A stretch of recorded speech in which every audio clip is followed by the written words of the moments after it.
Gabi na nang magpasya kami tumigil sa isang gasolinahan sa highway. Kasama ko noon si Papa, Mama at bunso naming kapatid.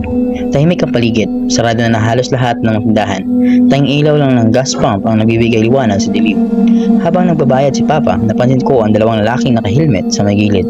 Nakaupo lang sila sa motor, hindi kumilos. Hindi rin nagkasalita. Ang weird kasi, kahit walang tao sa paligid, nakatitig lang sila sa amin.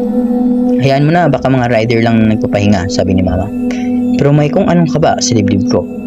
Pagpasok ni Papa sa loob para mag-CR, biglang umandar yung motor ng mga lalaki. Nakalapit sila sa sakyan namin. Isa sa kanila ang bumaba, humawak sa pinto ni Mama at nagsabing, "Miss, tulong lang, may kailangan kami," sabi niya sa boses na parang pasag.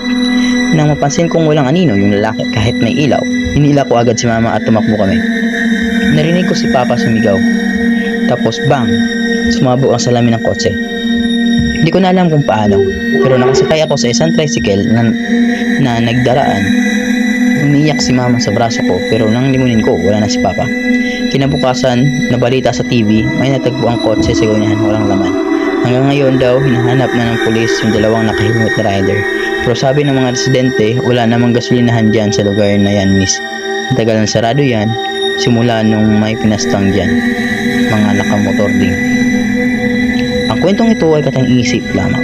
Ngunit kung sakaling mapadaan ka sa bandilim na gasolinahan at may motor na naka-side sa gilid, huwag kang titigil. Baka isa sila sa mga hinahanap ngayong araw.